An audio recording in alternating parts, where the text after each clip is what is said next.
sort of introduce the topic. I'm basically going to try to make a logical case that reincarnation is actually more likely to be true than not to be true. And as part of the pre-work, I gave an essay defending free will, which is the first part of the argument.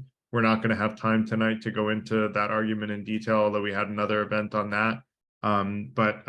Maybe we're going to have to, I'm going to give like a 30,000 foot summary of the argument. You know, hopefully the implications of the argument defending free will that I've made will become clear as the night progresses. And then we had another event where basically we're gonna basically show why if my argument for free will is true, then reincarnation is most likely reality. By the way, I don't think it's super important whether or not people believe in reincarnation. It's more for me an academic exercise, as long as people don't think they're getting away with doing the wrong thing in this life, which is really where reincarnation does come into play, because I don't think we get away with anything. Like, we all get held to account, whether in this life or the next. And usually it happens in this life, in my opinion. I believe in what's called same life karma, which means that we reap what we sow in this life most of the time. But that said, you know, I will say that you know, it's actually not only, in my opinion, basically I'll talk about how it's not only my opinion that we do have, like, that reincarnation is real, but that it actually means that we're in good hands after we die, in that we're treated fairly. And that sort of relates to coping with the death of a loved one, because if we know that our loved ones are in good hands after they die, then we can take some sense of comfort knowing that you know, that they're not gone forever, but that they'll be back in another form, and that they'll be able to learn lessons in their next life that they didn't learn in this life. And if they were good people, that they'll have more influence in their next life, most likely. And so we also have a guest speaker, Celicia Jackson, who has a not-for-profit that talks about star seeds, which are people whose prior incarnations were in other parts of the universe. I'll also talk a little bit about how the broader universe, and I have an essay on the origins of the universe, origins in quotes, because I think I'm a believer in eternalism, was mentioned in the chat, that the universe is eternal. And so she'll share her experiences on the topic and conversations that she's had with other people in the space. So that said, I'm going to kind of kick things off into the presentation portion of the evening. And can you see my screen? A quick thumbs up if people can see it. And by the way, we're going to save questions for the end. So Tyne, I see you have your hand up. We're going to save questions for the end based on popular opinion. People like having questions at the end, rather than have the presentation portion get interrupted with questions. Then people lose the train of thought. So we do those at the end. And, you know, after both Celicia and I have gone, we'll leave it open to people to ask, you know, thoughtful questions, present alternative viewpoints. You know, all ideas are welcome as long as they're politely presented. And I'm assuming you guys can see my screen, right? Yes, it looks good. Excellent, thank you. So so agenda-wise, sorry, that's an old agenda. So step number one is that we have, you know, is basically, I have a pretty solid argument that we have what's called libertarian free will, which means we make non-deterministic decisions, which means if you're deciding whether you eat cornflakes or Cheerios in the morning, your genetics and your environment are not the only thing that decide. You actually have the ability to choose either cornflakes or Cheerios, and you can pick either one. And really nothing, like no amount of science can with 100% accuracy determine which one you're going to choose, because it's not decided yet, and it's not decidable solely through the laws of physics or what are called the natural laws in philosophy. So I would argue that we can intuitively feel like we make decisions. And so I would argue that the belief that we have libertarian free will also aligns with our natural intuition that we have libertarian free will. It's really that science has made so many advancements in the last 500 years that we like to think that, or a lot of people like to think, and I did when I was younger, I was a determinist atheist, that that science will eventually have the answer to all questions, including whether we're going to eat Cheerios or cornflakes for breakfast. But the truth is, I'm pretty confident now that that it won't. And basically, my argument for free will, when summarized, essentially says there's something called Gödel's incompleteness theorem, which basically says that there's no perfect paradigm that you can ask every question to, and it will always answer with 100% accuracy. And what that means is that even the laws of physics themselves are not a perfect paradigm that you can ask every question to. And if you were to take the passage of time and the physical universe as a question and answer sort of scenario, where you ask the laws of physics, what will happen at the next moment in time? And then, through the passage of time, the laws of physics sort of answer by creating the next moment in time. Then the next moment in time, basically, if only the laws of physics decided the next moment in time, the laws of physics would actually be a perfect black box where they answer every question with 100% accuracy, because they would perfectly accurately describe what's going to happen at the next moment in time. And that basically would mean that determinism was right. But because there is no perfect black box that exists, what that means is that there has to be something else influencing our future. And that means either randomness and or free will have to be playing a factor. And if randomness and or free will are playing a factor, it seems far more likely to me that we really do have free will than that randomness has disguised itself as free will and made us think that we have free will, but it's really randomness. Some people believe that. I think that's a very unlikely thing to believe. In my essay, I sort of write all of this out in pretty detailed. It's one of the longer papers I have, or essays, since I don't publish. But that's kind of the quick intro to the fact that we have free will. The next thing is, if we do have free will, what is the root cause of this free will, or the and so if we have either randomness or free will, I kind of covered this, there really has to be some essence of ourselves that I call the spirit, religions call it a soul, that is the origin of our free will. And interestingly, if my argument is right, that spirit or soul is not physical at all. So a lot of people say, well, the soul is energy. No, it's not energy, because energy is a physical substance. It's mass energy. And so if I'm right, it's actually not even physical in any way, shape, or form. It's not photons, which are 100% energy. It's not mass. It's not mass energy at all. It's actually something else. It's something metaphysical, which means that it puts me into something that I used to laugh at, which is called dualism, which means that you have a non-physical component of ourselves and a physical component, which is obviously our body, which no one really disputes whether or not we physically exist. Not many people. But that said, the question is, like, where could a metaphysical spirit come from? I would argue that a metaphysical spirit, not being mass energy, had to come from somewhere. And I can't imagine any way that the universe itself, which, if you look at the sun, the solar system, the universe, the physical universe, I don't understand. I can't conceive of a way, and I have a pretty good imagination, but I can't conceive of a way that a non-physical thing could evolve from a physical universe alone, right? How can something physical create something non-physical? It doesn't really make sense. And so,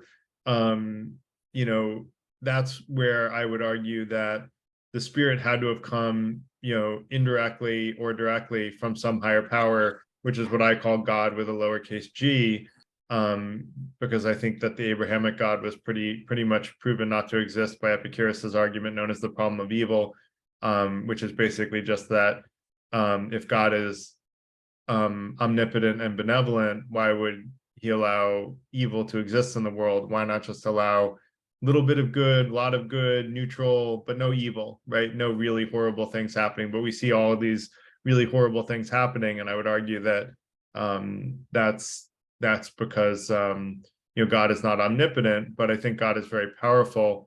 And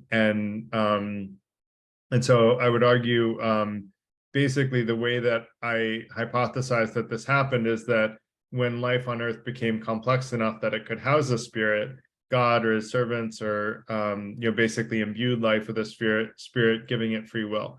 And so that's where the origins of free will on earth came, is that once life became complex enough to be able to have a spirit, right?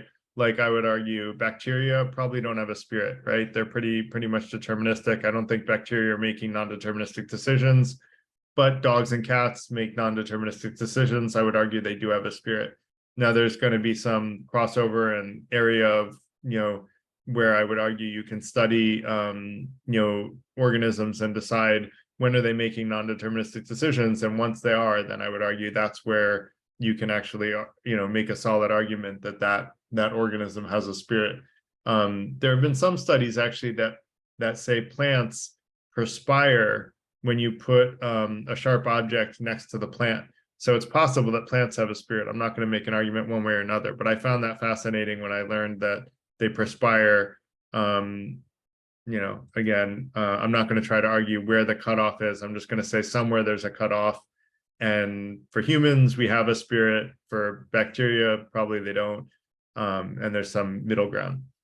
So some people say, why did God create spirits in the first place? I would argue the reason was to increase happiness and decrease harm in the universe, because I think we all have an inherent proclivity to want to increase happiness and decrease harm. And by the way, that's really the reason that my not-for-profit exists, is to increase happiness and decrease harm in the world and to help people do it more effectively.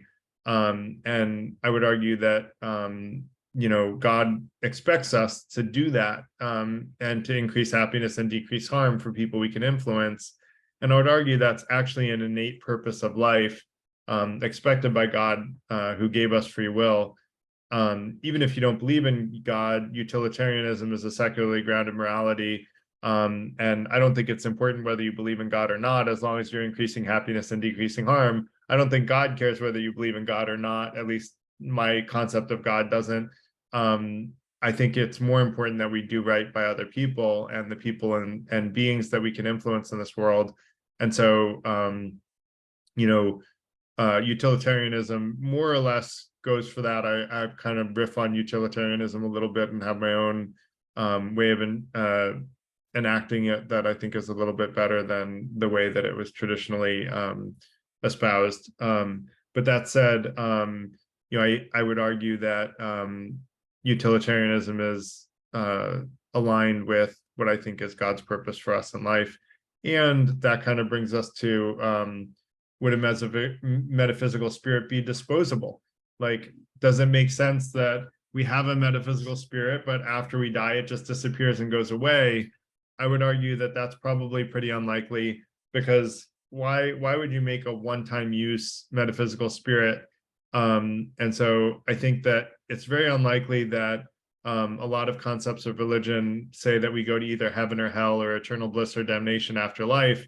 And I think it's very unlikely that that we would have eternal bliss, eternal damnation, or simply disappear after life. That's not a very meaningful existence, to simply disappear after our mortal life is over. And I also don't think it's very fair to give us eternal bliss or damnation based on 100 years on this earth if we're lucky, and we live longer than most. Maybe it's 110 or 120 if we're one of the top tier guys, but I don't think it makes sense to get an eternal punishment or reward based on a finite 100-year roughly life. And so I would argue that something happens to the spirit after death. And that's where I would argue that God basically treats us with compassion, in that the metaphysical spirit is recycled so that after we die, we get born again, so that we learn in the next life the lessons that we didn't learn in this life. And as one of the people in the social was talking about, where we basically continue to evolve as we learn. And some of us are evolving and progressing, and some of us are regressing and going backwards. And I would argue eventually, like, we will all evolve and learn, and the only right direction to go is upward and onward. But until we learn those lessons, I would argue we continue to suffer in life. And the more that we embrace learning knowledge and wisdom and how to apply those to increase happiness and decrease harm, the more we suffer. And the more we try to increase happiness and decrease harm, and there have been lots of studies shown that the more people help others, not to their own detriment, but once taking care of themselves, the more they help others, the happier they are. And so I would argue that this plays out in scientific research as well. And I would also argue that because God is fair, the more that we do increase happiness and decrease harm in this life, the more influence we would get in our next life. And because of and vice versa, if we're causing lots of harm and minimizing lots of happiness, then we'll probably be less influential in our next life. And Hitler's probably a cockroach in some like someone's New York City apartment and getting stepped on right now for his 1000th time, because he caused so much harm. And so that's just an example of what I think happens after death, is that we're treated fairly, and we're given the chance, eternally, to continue to evolve and learn as we progress spiritually. So how do we achieve this life of happiness and minimizing harm? I would argue this is where I mentioned the Freethinker Institute has 5 intentions. And these are the 5 intentions. One is to work hard, to use reason and intuition to be the best version of yourself, seek truth, and to be fair. And when I say be fair, you'll see that I described that in the 4th intention as increasing happiness and decreasing harm for yourself and those you can influence. Number 2 is to be transparent about your beliefs, to the extent that you trust someone, and listen with an open mind, where you can learn new things that will help you achieve the 1st intention. Because a lot of us get stuck in confirmation bias. We had another event on confirmation bias, talking about how to overcome it. And it's really having an open mind that helps us overcome confirmation bias, which means getting stuck and mired in our current beliefs and not accepting new evidence that proves our current beliefs wrong. So having an open mind helps us overcome our current beliefs that are incorrect and evolve as a person. And number 3 is honing your critical thinking skills and being able to rely on them to discern fact from fiction and wisdom from folly with as much accuracy as possible. And this is an ongoing thing. And one of the things we're going to hone in on in the Freethinker Institute, we're going to do an event on critical thinking skills, or probably multiple events on critical thinking skills, because it's one of the main goals of the organization, is to help people have better critical thinking skills. Because I think there's a real dearth of critical thinking skills in the country and the world, quite frankly. So 4th is to work hard to increase happiness and decrease harm for yourself and those you can influence. And then a 5th is 5th intention is we all want to be loved, so we should have an eagerness to give and receive love. And that's both platonic as well as romantic. Platonic is just friendship sort of love, as well as romantic. So where will I be reborn? Well, I made an argument in another presentation that the universe is actually infinitely large, both in terms of space and mass energy. If true, that means there are an infinite number of life forms in the universe, yes, aliens. And if you think of just how ridiculously large our known universe is, it's huge. And to think that we are absolutely the only planet in this ridiculously huge universe that has life seems a little bit silly to me. Then again, when I was a child, I thought that the idea of aliens was silly, and I watched ET and I was like, oh, maybe this is what, this is all science fiction. But when you think about how big the universe is, it actually becomes more silly to think that we are the only instance of life in such a vast universe. And if I'm right that the universe is infinite, then it's unfathomable that we're the only type of life in existence in it, or the only planet with life on it. And so the chances are good, if reincarnation is true and the universe is infinitely large, that some of us will be reborn in other parts of the universe at some point in time, or were in the past. And so, with that, I want to introduce Celicia to tell her story. Hello, everyone. I'm going to share my screen. going to try to share my screen.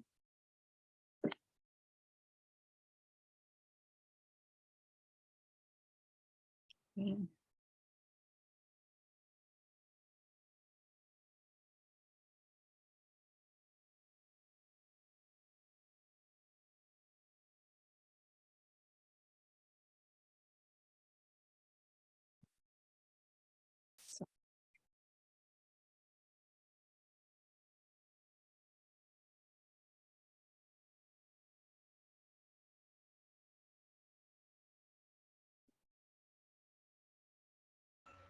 Hey, Garrett, while there's just a moment here, about to go? I'll shut up.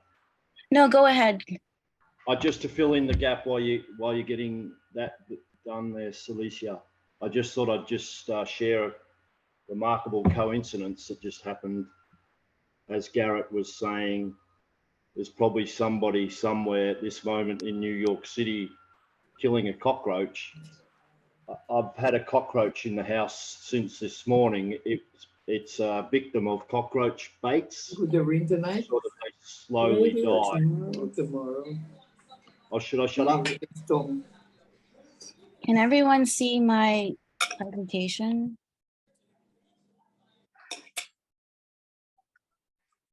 It says past life experiences. Can everyone see it? Yes. Garrett? Yep. Okay. Pre-life experiences is what I see now. Okay. Pre-life. So I'm here tonight to speak on reincarnation because I have a meetup group called Starseed Nation, and it's composed of people who believe that they have had lives in other worlds besides Earth. And some of these people have memories of life before they incarnated on Earth. So right before they became a fetus, they have a memory of that, or they have a memory, I'll go through it. So some people have a memory of existing in a void. It's a black space. Seems like there's no time there. There doesn't seem to be an edge. Seems peaceful. Some people describe feeling an all-knowing feeling. Some people feel they were on a different dimension. So based on the dimension, you might feel more emotional, less emotional. The way you perceive things might be different. You might see everything as shapes or outlines. Some people claim that they're from a different galaxy, like the Andromeda galaxy. So a galaxy is a cluster of stars, gas, dust, billions of stars. Some people claim they're from a star. Our star is the sun. Star is a giant luminous ball of gas held together by, it has its own gravity. Some people claim they're from a different solar system. So the planets orbit a sun. And so we have 9 planets in our solar system, but some people claim they're from a different solar system or from a different planet other than Earth. Some people claim they've been on satellites. Satellites are bodies that revolve around objects in space, such as planets, but not stars. Okay, and then some people have memories of existing on Earth prior to this life that they're living right now. So why do they believe this? Some people do an astrological chart reading, and somebody gets their birth date and they map what time they were born. And from there, they can somehow see how the planets were arranged, and they can figure out your past lives. Some people consult an intuitive reader, It's a person that could read energy. Some people consult a psychic medium. That's somebody that has contact and connections to the spiritual world. Spirits could be people, animals, plants, or some type of energy like orbs. Some people claim that an alien visited them, told them that they had a past life either on Earth or outside of Earth, or an angel or a spirit, such as a ghost, a family member that's passed away. Some people do channeling. So that's a way of having a spirit work through you. A little bit later, we're going to talk about a lady, Dorothy Eady. She channeled some spirit and she wrote like 70 pages of notes, and she realized that it was her own past life in Egypt. Some people realize they've had past lives because during meditation, where you step away from everything, such as work, when you quiet your mind and you just take everything off of your mind and you're just faced with yourself, your bare bones self, sometimes now things under the surface, in the subconscious memory, it comes to the forefront. And the same with self-reflection, the act of simply just asking yourself, have I had a past life before? Can bring something that is underneath to the forefront. Somebody here mentioned about recurring dreams. Maybe it was Sunny, or I don't remember, but as you'll hear in a few minutes, some people have recurring dreams, terrors, nightmares, and they're really just memories or reliving something traumatic from your past over and over and over again until hopefully you resolve it. And then I just said memories. Some people have memories, and you can tell the difference when you're daydreaming or making stuff up versus having a memory. Well, I think you can. And then there's something called past life regression therapy. So a therapist puts you in a relaxed state, and they use verbal prompts and other methods to bring your subconscious to the forefront. And then they explore, in past life hypnosis, rather than other types of hypnosis, they explore if you've had a past life. Some therapists just stick to past lives on Earth. Other therapists, like someone named Dolores Cannon, focuses on past lives outside of Earth. So those are the range of reasons why someone would believe that they had a past life. So I have some case studies here. Let's see if this works. So one is the pre-birth. So one is the pre-birth. Like I said, there are some people who have memories of existing right before they came to Earth. So, oops.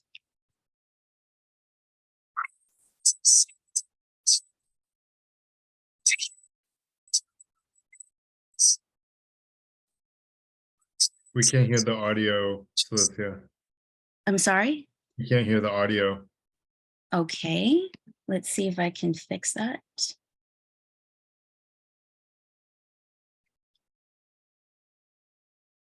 Sure.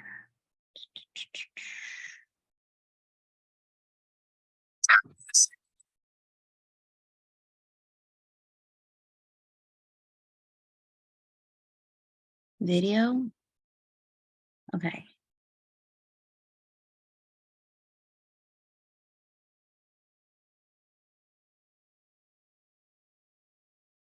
Where's your audio coming out, Celicia? Out of my computer. Is it out of your speakers? Yes. I'm going to It change may- this it may- to, Not work. You need to press the play button again. It's paused now. okay. All right, let me try this. Let's see if this works. I'm sharing it in a different way. Okay, can you see it? That's better. It's insane to Hear it? to hear other people talk about it, because all of our experiences are pretty much exactly the same, minus a few details, very little ones, very little details. I was asleep for many, many years in a dark place called the Void. The void? In the void. Mm-hmm. I was in a black void.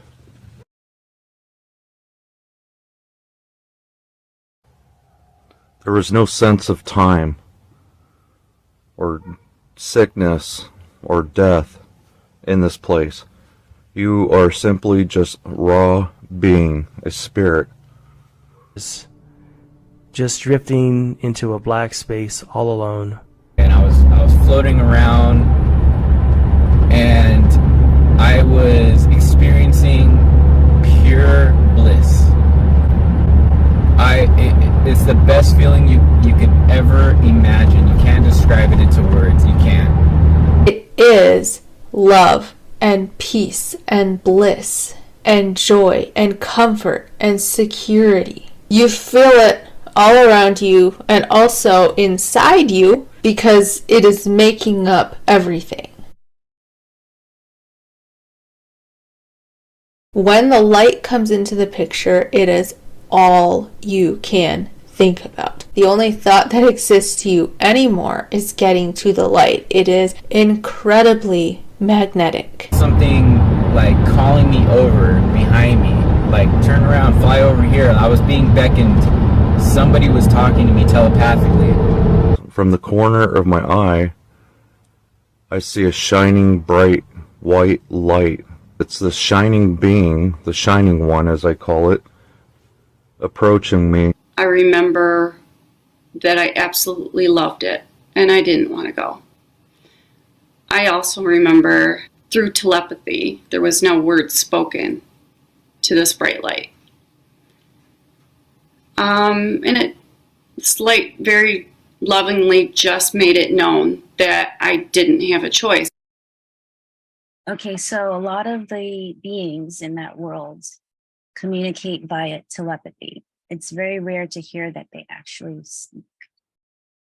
And another thing to note, on the other side, it's not just the void. There are people that exist in realms that have a rainbow of colors, or a strong green or a strong blue, etc. Well, the shining one told me I would be going to the world. And then a beam of light woke me up saying, "The time has come for me to go down again." Where you are going, it said. And it was like really fast. That all of a sudden they were like, the guide was like, it's time to go. And I was like, what are we? And they were like, you're going. And I was like, I'm going? Okay. Through the window, or on the screen, I can't remember what it was, I could see Earth. That request, because I had this like little window open that was not available all the way. And I remember like holding on for a super long time and being like, oh my gosh, this is crazy, and sending a signal back through the window. Did it take? Myself in this space with the oval window. A large planet loomed directly outside. One stepped forward. Very matter-of-factly raised one hand toward this planet, which I now recognize to be the Earth. A pin dot of light appeared into a perfect circle. I could see the stars and the Earth. I chose my life. I chose my mom. I do know that. I chose the family I wanted. I chose the body. I chose how I wanted to look. I chose a lot of things. There's a lot of things that you get to choose before you come here.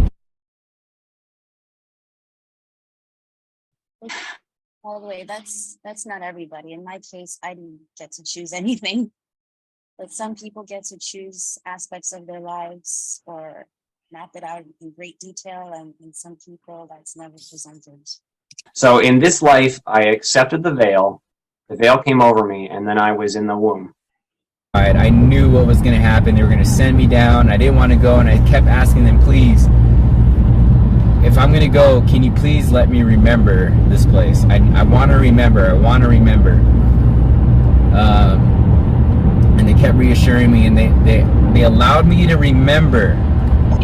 They allowed me to remember this place. And as I got that confirmation that they were going to allow me to remember, I was okay with going.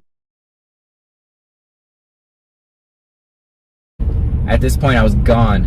I remember being sucked down into this like tube, and the fear came over me right then and there when I started getting sucked down into this tube. All I know is I started being pulled more towards the earth. Now I felt like I was a shooting star, but heading towards the earth. As I get closer, the stars were just flashing past me so fast it formed like white lines or streaks, but yet in a tunnel. Before I knew it, everything went black. Okay, so those are very, very tiny snippets of hour-long testimonials, but after watching many of them, you'll start to see patterns. And I noted some of the patterns here in this video. And so you have to ask yourself, if it's one person saying it, they sound completely nuts. Two people, okay, two people are schizophrenic. But when you have hundreds of people giving a very similar story, it might be a reason to take a closer look and consider maybe there's some truth to this. So while I set up the second video, I'm going to run a poll. And the question is, do you recollect having a past life somewhere other than Earth? The poll is anonymous, so I'm going to launch it now.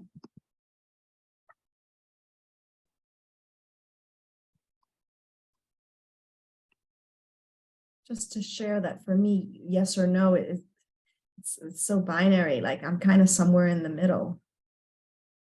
Oh, that's interesting. I'd like to hear about that.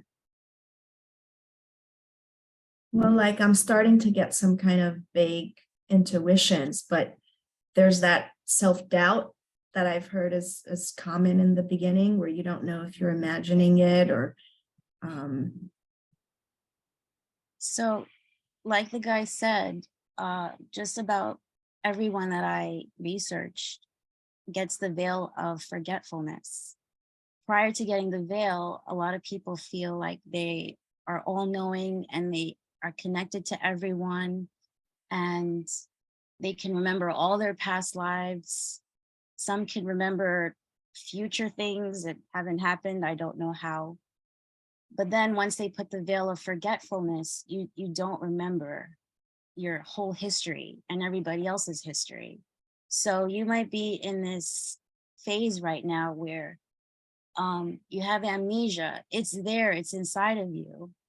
The memory is there. It's just you can't access it yet.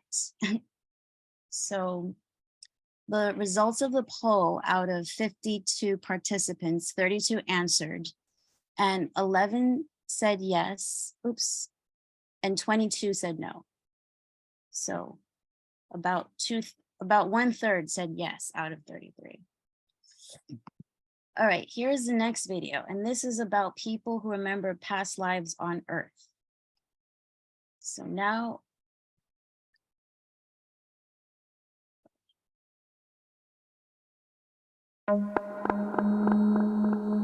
okay, so these are noting similarities between the stories. 2.5 months old. It's amazing. Cade was an early crawler, early talker, early walker, early everything. At 1.5, 2 years old, he was using very intricate words, very intelligent words. He could hold conversations with adults. He would speak complete sentences way ahead of his peers. He had all of his milestones early. Started walking around 11 months, chattering very young, speaking small sentences shortly after he turned a year old.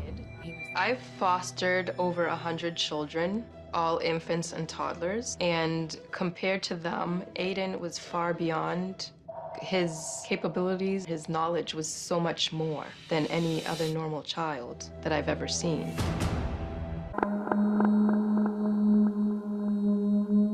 When we tried to lay her down in the crib, that didn't work. Minutes after we lay her down, she'd wake up and she'd be crying. She'd actually scream a lot of the time, terrified. We tried moving the crib into our bedroom, but that didn't work either. The first time I ever heard him say that he had had a bad dream, Eric suffered from night terrors. From the time Eric was born, I never got a full night's sleep. He would wake up every night, sometimes crying. And on a few occasions, he would tell us that he was killed. How were you killed? And he would say, I was crushed.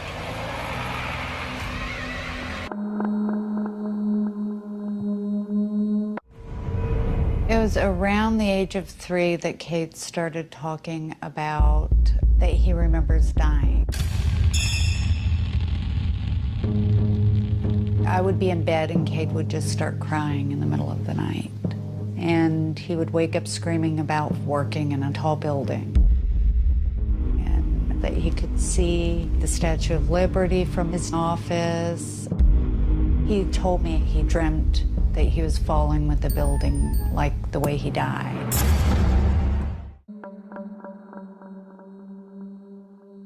Started to ask him some questions. What happened to your plane? It got shot. Well, who shot your plane? The Japanese. Well, how do you know it was the Japanese? And I think he said that night, the big red sun. Where could that come from? How could he articulate something that specific? So I kept going. I said, well, where did your plane come from? And he said, a boat. Did your boat have a name? And he said, yes, Natoma. Here was this history of USS Natoma Bay, CVE 62. This ship supported the Battle of Iwo Jima.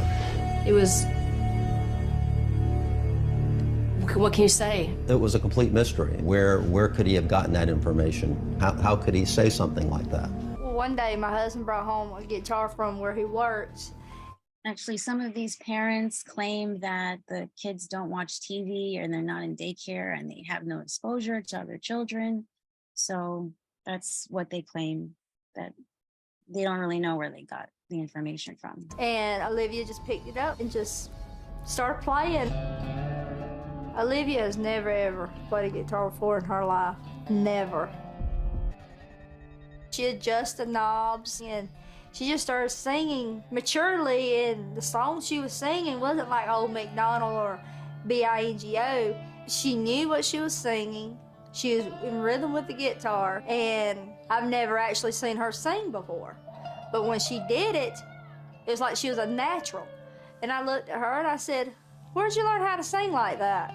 She said, Mama, I used to be a singer. My daughter Riley was born with gray hair, knew about the Titanic, and also sang a burlesque song from the 1930s by heart.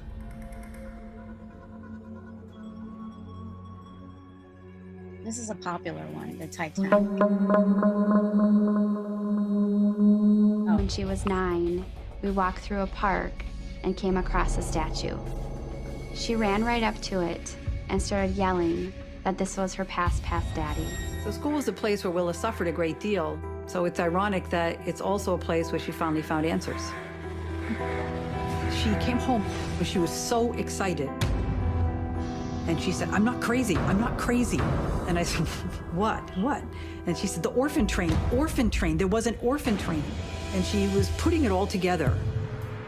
She suddenly realized that some of the things that she had begun glimpsing had a basis in reality. Jamie was around 4 years old, and we had gone out one night and left him with a babysitter. And when we came home, we found out that Jamie had watched the last half of the Titanic movie.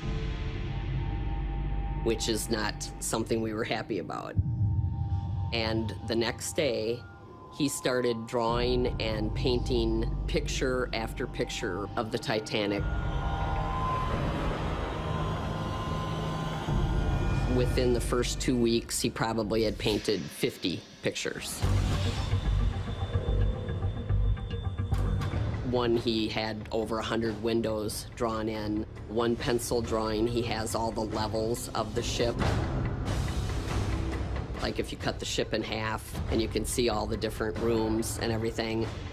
He knew the ship. He knew it by heart. You can't learn that by watching the movie. So one interesting thing that I noticed in researching all these cases is a lot of them have this point in their life where there is some information that's given that will open the door completely to the past life memory. So a lot of the kids are having night terrors and they are accessing memories, but then like we saw here, there'll be a chance encounter with watching a movie or going to a historical site or seeing something in the newspaper, and then boom, it unlocks the memory completely. And so a lot of the cases had that strange synchronicity.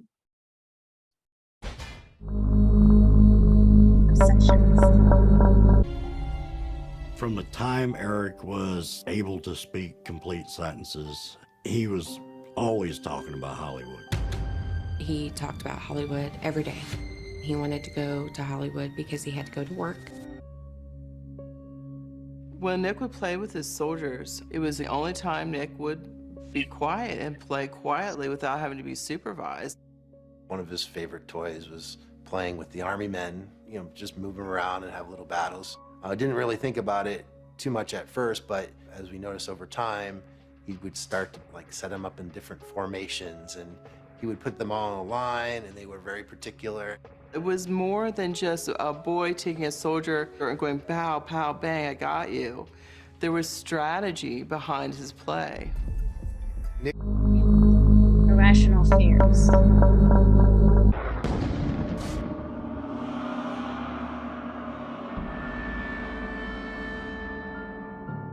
We would go watch fireworks. It would scare him to death. He couldn't actually sit and watch fireworks. We had gone to a friend's house for 4th of July celebration. They were starting the fireworks, and immediately I saw his terror. He yelled, "Incoming." Where did that come from? And he ran to me and threw himself over me to protect me. He kept saying, "Head down, Mom, head down." And he kept pushing his hand on my head. I yelled for Matthew. Something really traumatic was happening. I said, "Oh God, what are we gonna do?" Jada has been telling me since she was about 3 years old that she was glad she picked me as her mother. She talked about picking her father, picking me. He said that he chose me and he came back, and that's how he was born. So that's consistent with what we heard in the last video, where some people do pick their parents and other things. And he said that he used to watch me. And I said, "How did you watch me?" And then he was kind of indignant about it. He goes, "Well, you know, there's windows in heaven, Mama."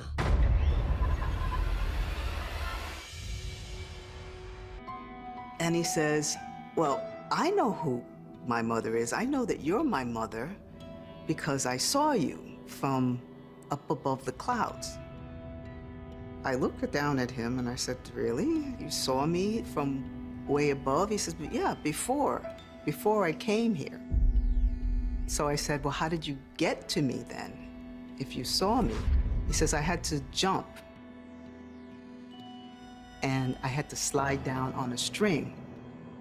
And he says, "It was a little scary, but I held on and I came all the way down to you." And I said, "Where? How did you get into me?" And he says, "Well, I came through the top of your head, the crown of your head, all the way down And he traced his little hand down to my stomach. And he didn't break his sentences at all. Like he didn't break his thought. The entire time that he told me, he says, I saw you. I can see everything. And I chose you.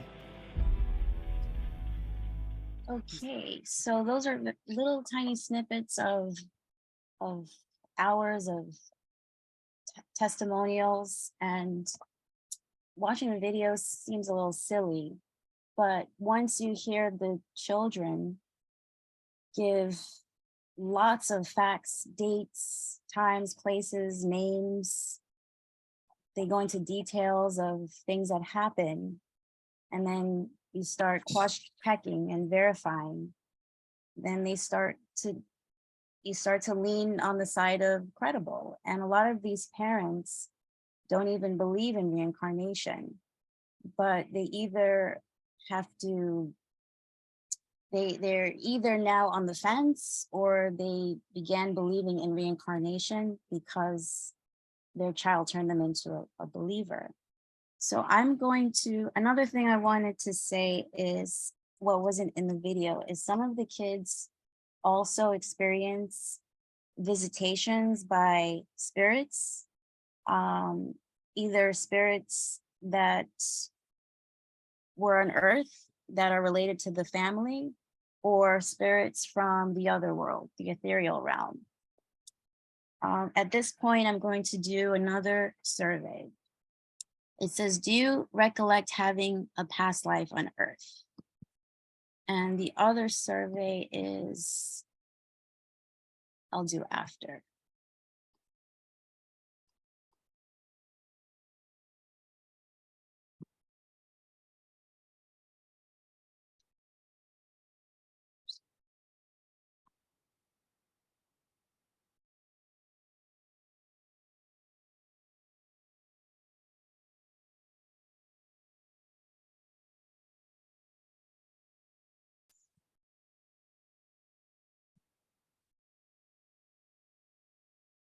Okay, it says out of 28 people that answered, oops,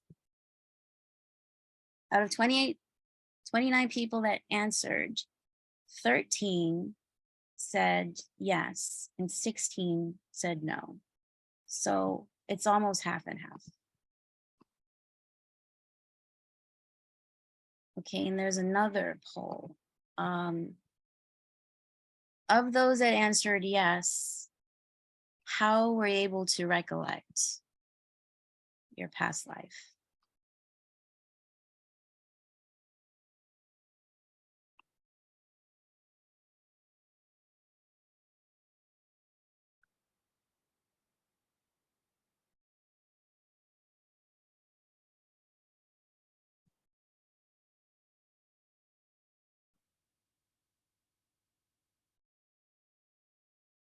Oh.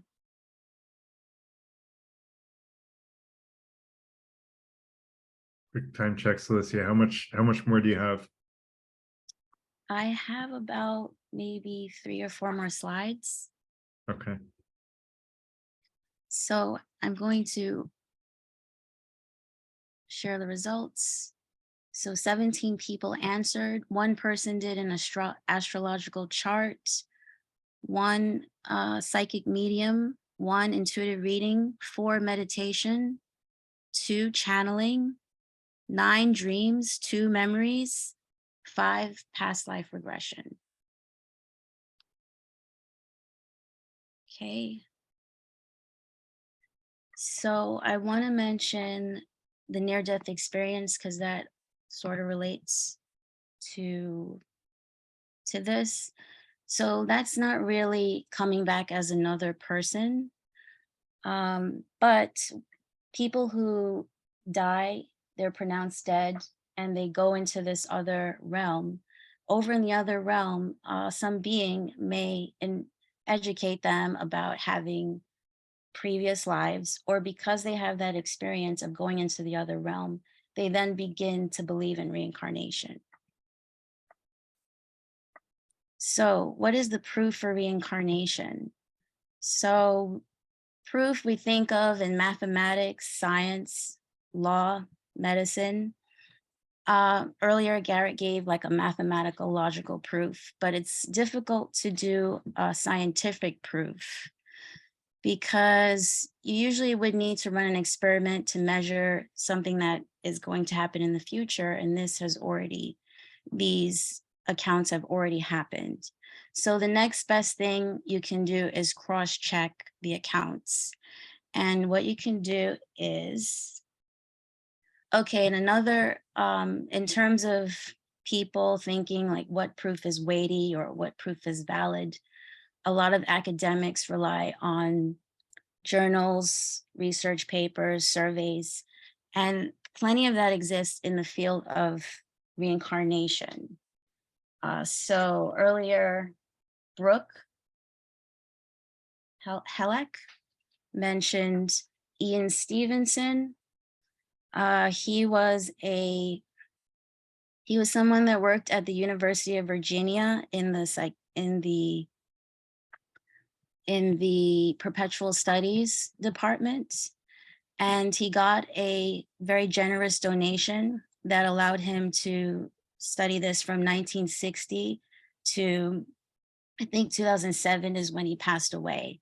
So they studied about 3,000 cases, and as of 2021, 2,500 cases have been, 2/3 of 2,500 cases have been verified true. 1/3 of the children have the same birthmarks or defects as the person they claim to have come back as. 20% speak of death, 20% speak of life in another world, 18% verified by medical records or autopsy. He claims that fraudulent cases are very rare. So this guy to the right, Jim Tucker, has succeeded Stevenson and has taken over his work at the university.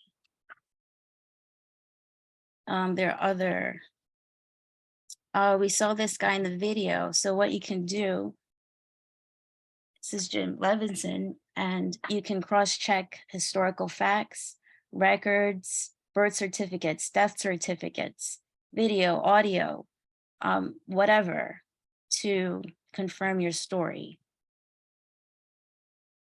This lady, I mentioned her earlier, Dorothy Eady, she was able to pinpoint archaeological sites, and she wasn't always right, but she made some pretty phenomenal findings in Egypt. Oops. Recreation, some people can draw and recreate things from the other person's life. Okay, and like I said before, there's hypnotic regression therapy. And there's something called neuroimaging, which it's not a perfect science, but you can tell if a person is accessing a true memory or if they're lying. Is there room for skepticism? Of course, there's always room for skepticism. So like Ian said, there are fraudulent cases, but it's not really worth anyone's time or money. So it's very few. Some people don't count eyewitness accounts as scientific proof. Paramnesia, giving the person's account too much credit. One of the things they didn't show in the video are sometimes the parents can ask suggestive questions and give the kids the answers. And sometimes you could be stretching to find similarities between the different lives when really the evidence is not there. So like I said before, Stevenson, not all the cases are verifiable. And there are false memories. So if we go back to the brain scans, it's not a perfect science, because if you believe the memory is true, it's going to read in your brain that it's true. And there are people that are able to outsmart the technology by thinking about something true while they answer the questions while doing the brain scan.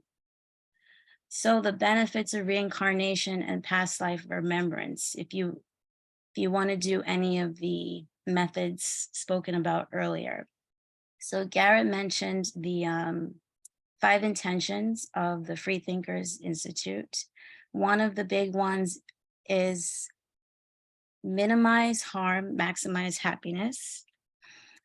And what happens is once somebody starts remembering their past life, they can realize why they're in this life right now. It could be to have some resolve or to have a redo from something you did in a past life.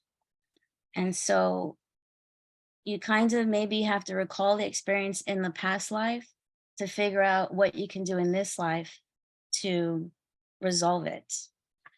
And sometimes you are spinning your wheels and you have this, you're doing the same addictive pattern or negative pattern over and over again.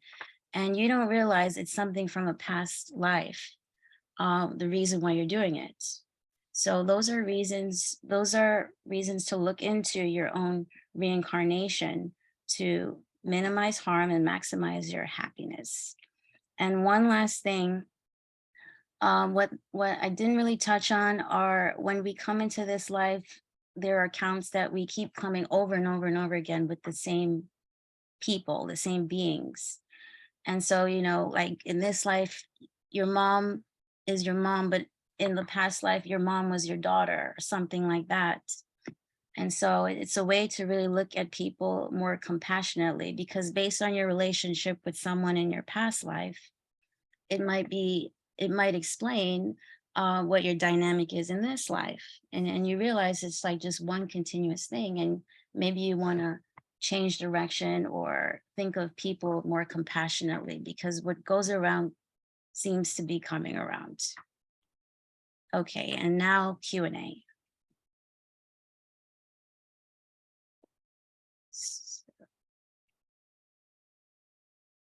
Thank you for that presentation, Garrett and Celicia. So we're opening up for questions and comments.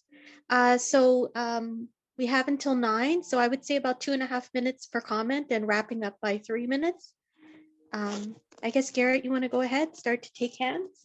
Yeah, Octavio.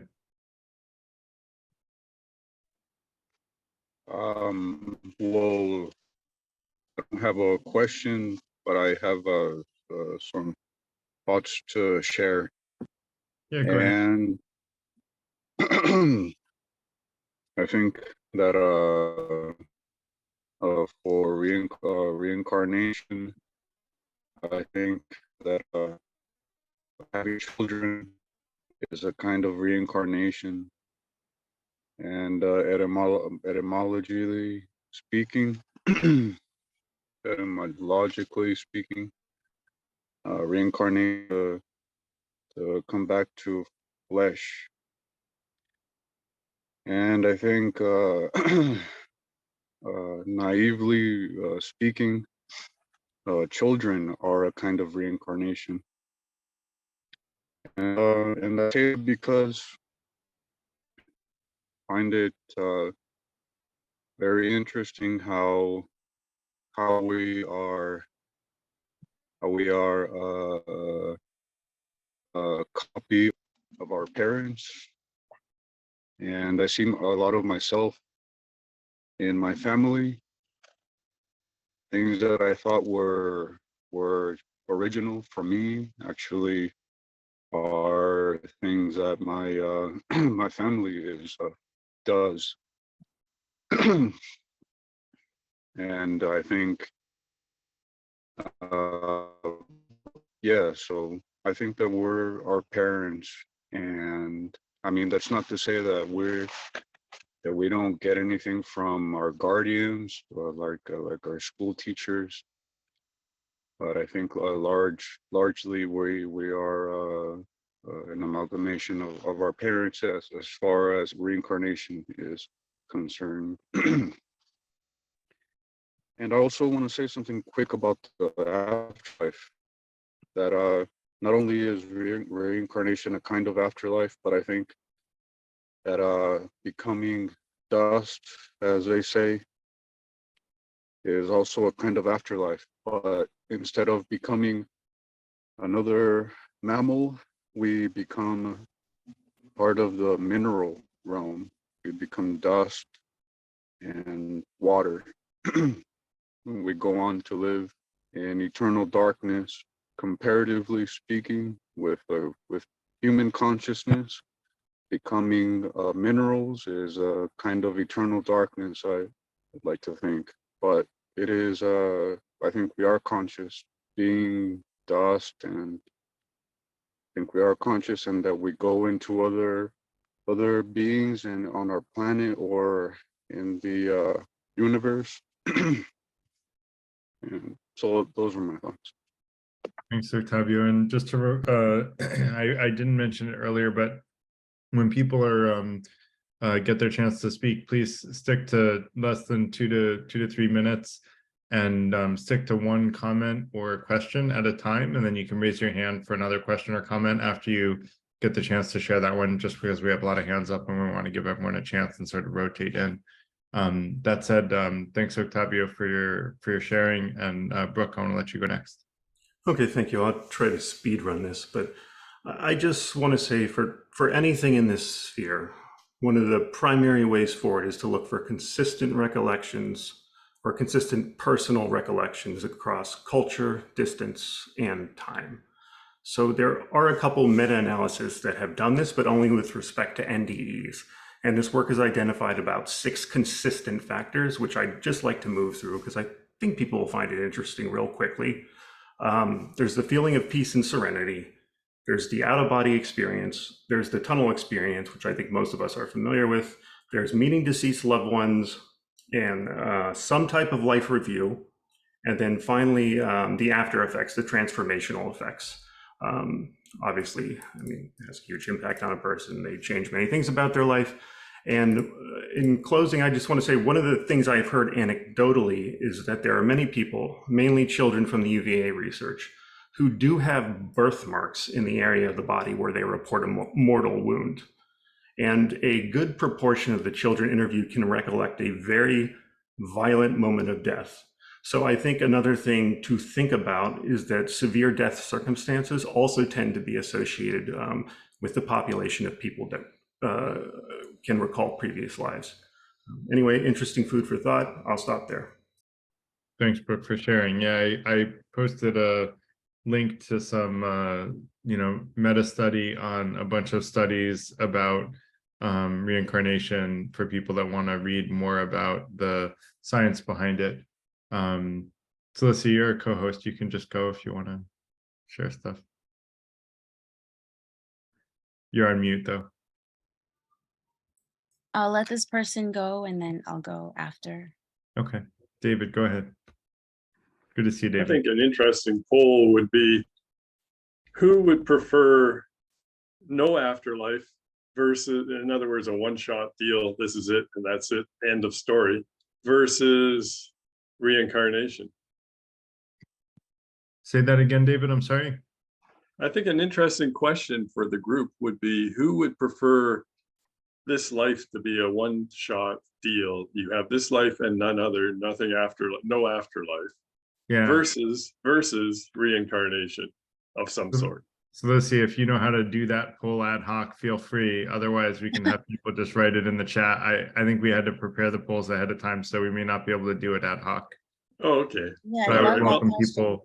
I'm pretty sure in this group, I'm pretty sure the overwhelming response would be yes, let's go for something rather than nothing. Which, I mean, tells I was actually very surprised at the number of people that have memories of past life experiences. I think it was a third of the audience. So I think the topic attracted that. I don't think that large of a percentage of the population at large has memories of past life experiences. So unless you know otherwise, Celestia, you would know more about this. Well, this is my point being a simple point, is that it's such a attractive proposition to have something rather than nothing. To me, it questions the credibility of the whole topic, I suppose. That's all I've got to say. If I could stay in the ethereal realm, then then yeah, I would just keep that life. But if it's just this life, I I would want to live again. Yes. But to follow up on Brooks' comment, he said the near-death experience are the only ones that have like a standard. And Dr. Stevenson, he had a standard too. The counts had to correspond with the deceased person's life. Previous families, they weren't supposed to know each other ahead of time. The subject statements were recorded before verification, meaning before the families would meet. Case was investigated by a specialist no more than a few months after its development, to prevent contamination of the account. So he had a standard too. I just wanted to add that.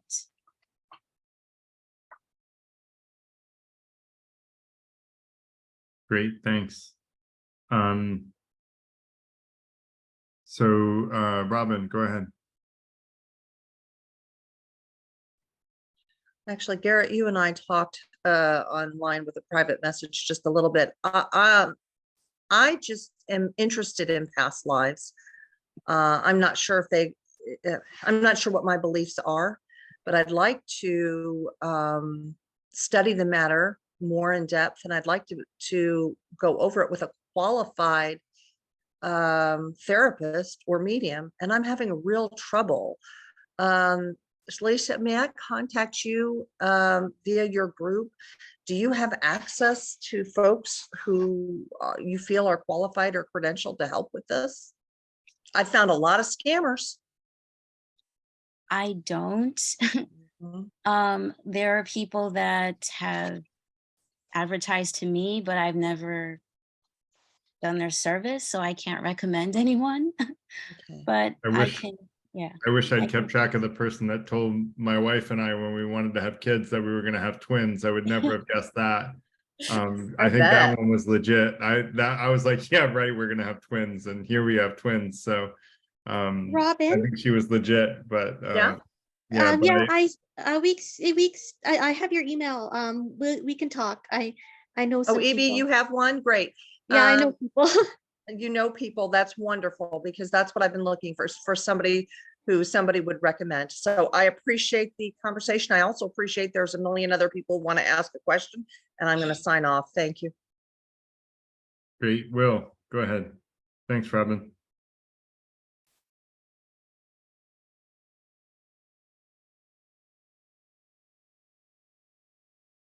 Will, I think you're on mute. We can't hear you anyway.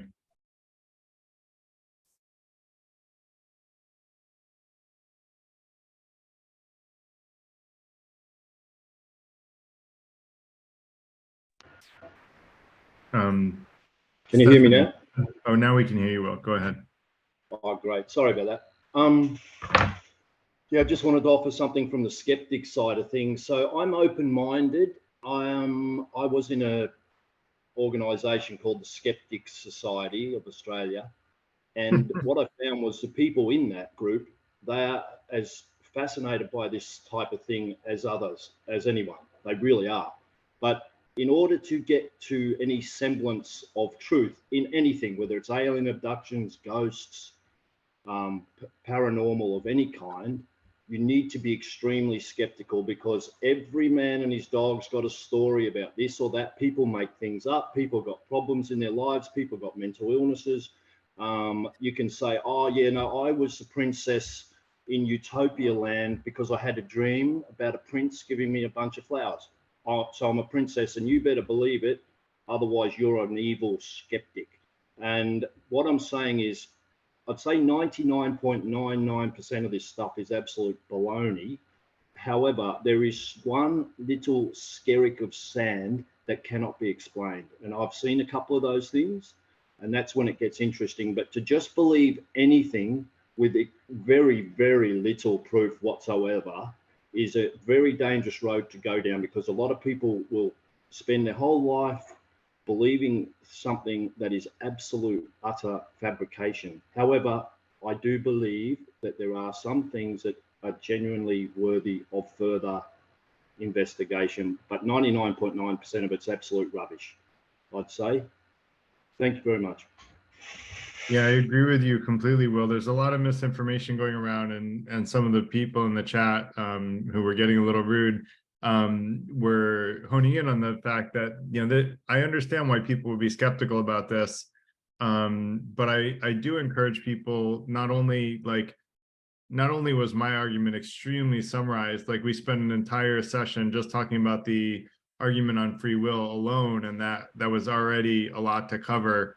And I covered way more ground than that in a short period of time. So I get why people were skeptical of my argument. But if you're skeptical of the arguments, dig into the details and understand the essays that go behind my argument, but then go into the scientifically backed, peer, reviewed research on this topic that Brooke honed in on and is clearly more well-read than I am on. And I posted another link to the chat. There's a lot of peer-reviewed research on this that you can look into with experimental data backing the evidence for reincarnation. Go ahead, Will.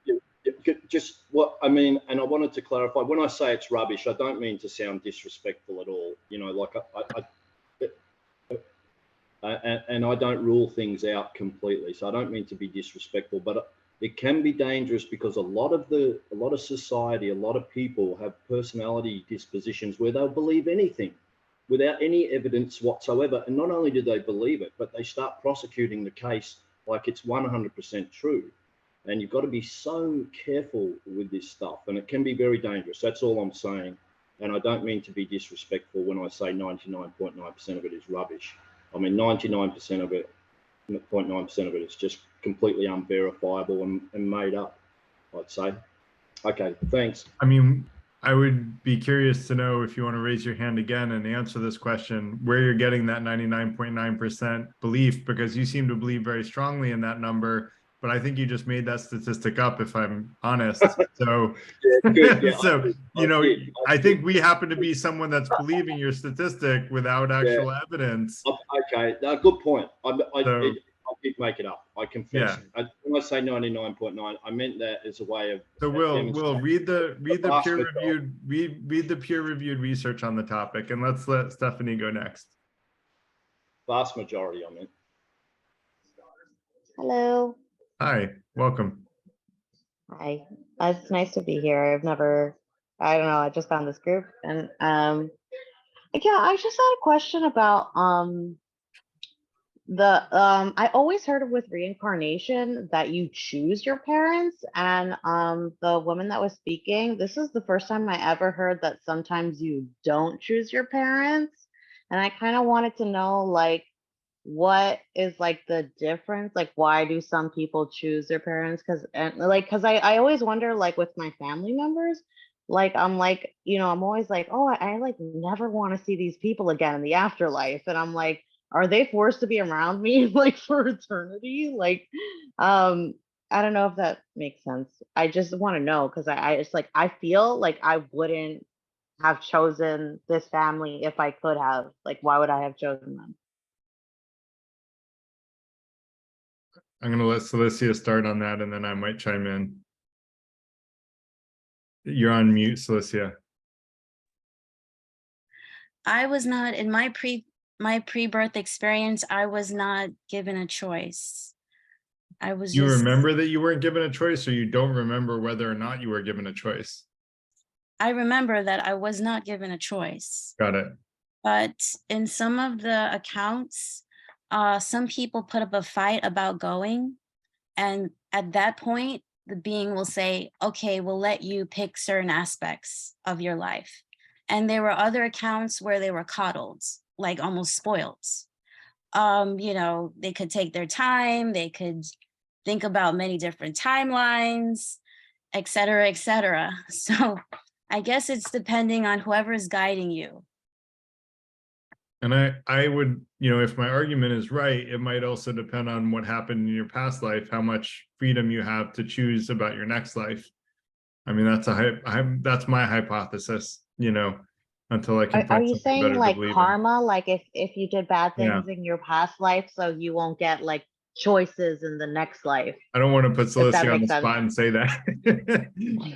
No, because Yeah, and some of the people who had atrocious past lives still got to pick aspects of their next Interesting. life. So people who were evil or bad. So I think it depends on whoever's guiding you, whoever's in charge of your reincarnation. So what does that mean? Like there's different beings that guide every human being. Like what does that mean? Yeah, if once you start listening to the different accounts, it's not always the same being. Like in my case, it wasn't a light being that it was humanoid creatures. So and the beings could be different colors. They're not always white. So, and Right, like some are different. very loving, and then like in my case, mine were very, I don't want to say cold, but maybe neutral, very matter of fact. Because like I just want to say this last thing, sorry, because I know we're supposed to keep it short, but it's like I feel like I you know I've had like problems with dreams like since I was a child, like dozens, like, and I mean at this point, like, you know, I've had to get checked out, like they say it's PTSD, but it's like I had all these crazy ass dreams like since I was a child, and like all like all different things, and I'm just like I don't know, like it's confusing, and that's why I keep going back to like the concept of reincarnation or past lives, or like I'm always trying to figure out spiritual things because I'm like I don't understand all these like childhood dreams. And I had a question and I totally forgot. I'm sorry. Speaking too much. So try one of Yeah. the methods of recollection. Try out a few of them. I will also say, Stephanie, I don't have any past life memories, but I used to have recurring, you know, very scary dreams, and I did my own dream interpretation. And when I interpreted those dreams, they were actually trying to tell me about actions I needed to take in my life. And after interpreting the dreams and taking the actions, the dreams went away, and I stopped having those scary dreams. And so I basically solved the problem through my own dream interpretation. So, you know, that is another thing to consider when looking at scary dreams. Yes, But it how could do be you do something in like your dream subconscious. interpretation? Is If it you like want to a reach out, go video? to our online community and you can share your dreams with me, and I'll try to help you if I can. Yeah, it could be Okay. something deep in your subconscious that needs to be brought to the forefront so you could deal with it. Okay. All right. Thank you guys. Yep. Welcome. Peter, go ahead. Yeah, so I also wanted, before I believe there is a thinker who is, if I'm not mistaken, I believe, Will, if you're from Australia, there's a thinker I'm sure you're probably undoubtedly familiar with by the name of David Chalmers, who coined the term the hard problem, which is essentially that it's an issue related to skepticism, which is that there's just something that's very difficult, and I want to say like impenetrable about when we talk about consciousness, because it goes beyond sort of the sort of empirical realm into the sort of first person perspective. But anyway, that wasn't actually what I was going to say. I was thinking of this show that I was watching last year called Russian Doll. And it proposes this idea. It's sort of like near-death experience, but I mean, I've sort of skeptically wondered about, I mean, yeah, the eternal question of what happens after you die. But I've also wondered what happens. It's not so much after you die that I wonder about, but sort of in the process of dying, and whether that's by car accident or cancer or heart attack or whatever. And if there is, it's sort of like if there's things that are unresolved. I mean, I've heard this a lot when it's related to like ghosts and stuff, which is if there was something that was seriously unresolved in your life, do you just, you know, time constraints aside, you just sort of in some way cycle around that thing until the sort of the loop is closed, and then either you pass on or I mean, yeah, you would pass on. But so like if you, I don't know, if you had a horrible abuse or you have PTSD, or I don't know, you're just really had a grudge against someone your entire life, or a secret that you were holding on to, whether or not that's sort of like almost like an iterative loop in a computer program. It just sort of just keeps going and going until it's resolved. And sort of there's this element of sort of in religious thought about, you know, you spend somewhere in eternity, and eternity is less of like an actual measurable time period as more just a state of, well, in the sort of the hellish idea, it's like you're stuck in an unpleasant, immovable spot. Whereas I guess the idea of heaven being the opposite, that you're sort of, it's the endless, boundless, loving freedom of sort of possibility. And so anyway, it's not reincarnation per se related, but it is on this sort of the bookends of life. So I thought I would bring up that topic and see what your thoughts on sort of this sort of cycling at the end of death. So, Lucy, do you want to comment on that? Are you asking what could finally put the cycle to an end? Sort of. I mean, I'm more sort of, I mean, I'm skeptical about, I mean, being skeptical about going from life to life. I'm more, if we were just relegating it to the idea of just the sort of our scientific understanding of consciousness, if there's an element of like, I mean, even in our own like living day-to-day life, we sort of, especially if somebody, for instance, has like obsessive compulsive disorder, or they have some sort of way of thinking, we just sort of get trapped in these loops. And so it's like the brain wants to have a story that it can resolve before dying. But I mean, even you don't have to be dying. It's sort of like our brains are sort of wired to have a story, and then by the nature of having that story, we want it resolved. So if there's something unresolved, if it's sort of that is related. I think I know what you're getting at, Peter, where we want an answer, and so we connect dots that may not make sense to connect. Is that what you're trying to say? Well, they may be dots that don't connect, or they may be dots that do connect, but or I mean, it could be dots that don't connect in terms of epistemology, but it could also be experiential things that need closure, like somebody who, you know, they've been carrying a secret their entire life, or they have regrets, they have bad memories, and it's just sort of you will just keep cycling them. It's sort of like if someone has trauma, and they sort of, you know, they go to a therapist, and they have to eventually confront the trauma to transcend it, and because otherwise they'll just keep repeating it over and over and over and over and over again. So it's more like if somebody comes to the end of their life and they haven't resolved their trauma or whatever it may be, that, yeah, they need to resolve it by hook or by crook, so that like the brain will do something, or the spirit will do something. Yeah, I mean, that's what we were saying, is like understanding past lives, if you can, will help you resolve whatever is holding you back from a past life potentially. I think is what I think Celicia was saying, and that makes sense to me. I was saying the same thing, is that you get reborn to, you know, learn the things that you didn't learn in your last life. You're here in this life to learn those things in this life, and we're going to keep evolving as we learn more and more, and we're going to keep being reborn to learn more difficult lessons going forward. But I heard you say, if we limit our scientific understanding, limit it to our scientific understanding of consciousness. And I thought that was funny, because science doesn't understand consciousness. It totally baffles scientists. They don't get consciousness.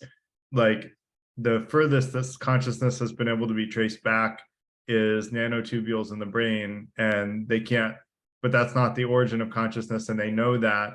And my argument is that actually the spirit is where the origin of consciousness is, and that's why it baffles scientists, because most are determinists, and so they're not open to the idea of a spirit, and so that's why it baffles scientists today.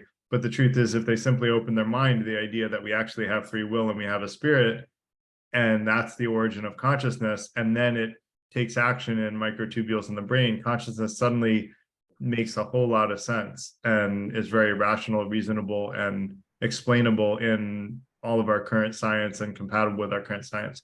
But that's another topic for another night. We had a panel on consciousness last year, and I want to let David go. Actually, before Go ahead, we move on, Celicia, go ahead. I want to point out something ironic. which is a lot of people report that when they go back to the ethereal realm or the void, they feel perfect peace and they feel one with everything. And some people say they feel all knowing. And so the guilt and shame and I want to go back and redo something, it usually happens when you encounter a being that says, okay, it's time for you to go back. And then you see a life review. And that's when you start having regrets. But outside of that incident, just existing, it's like you don't have any inadequacies or regrets or feelings of negativity. So, and then one other thing is the veil of forgetfulness. Once you get all your memories back and you're aware of everything and you feel connected to everything, then what you did or didn't do in your past life, it really, you don't feel it. It doesn't really matter to you, if that makes sense. The guilt and the shame has to do with, when you're going through that life review and someone is trying to figure out in what way you're going to go back and what you're going to work on. Okay, well, thank you. David, go ahead. Friedrich Nietzsche, he had an idea about reincarnation, which is a little bit different from what most people have been talking about tonight, because tonight we've been talking about generally things where you can improve, somehow make amends for your past lives or improve your life in the current life or go forward and things get better. Nietzsche's idea was what he called eternal recurrence. And in that type of reincarnation, you come back, but you come back to the exact identical life that you've currently had, so that everything is identical. But of course, there's long eons and eons of time, and so you don't remember, but each time is like the first time. So it's not like totally boring because you don't remember your whole life. And I'm just wondering if this appeals to anyone here, because I think if you're going to give science any credibility at all, the only possibility is exactly what Nietzsche came up with, where the physics would allow a perfect cycling of the universe, as opposed to this more spiritual way that everyone's talking about here in this group. I can see the appeal. I mean, it's obviously better to have a progressive reincarnation rather than a continual cyclic identical reincarnation, but I still think it's probably more likely to have just a repeat. And I was wondering how Cilicia or Garrett or anyone else thought about if it was a choice between nothingness, like in other words, a one-shot deal and you're dead, or living the same life over and over, which would you prefer? Thank you. Just to be clear, I don't think everybody is progressing, David. I think some people are regressing and moving backwards and failing to learn, not only failing to learn the lessons that they didn't learn in their last life, they're making tons of stupid mistakes that they didn't make in their last life, and they're going backwards. I think in the long run, they'll eventually figure it out and they'll move forward and progress. And I feel bad for them because they're suffering more than most of the rest of us that are actually progressing. But I don't think everyone is progressing. It's not like the only direction to go is forward. Like the other thing is I'd be curious, like Nietzsche's concept, like I don't know how you can logically defend that, because scientifically, like, time has only moved in one direction, right? The arrow of time kind of only moves in one direction. And so, I like I forget, I think the saying that you can never step into the same stream twice because the only constant is change.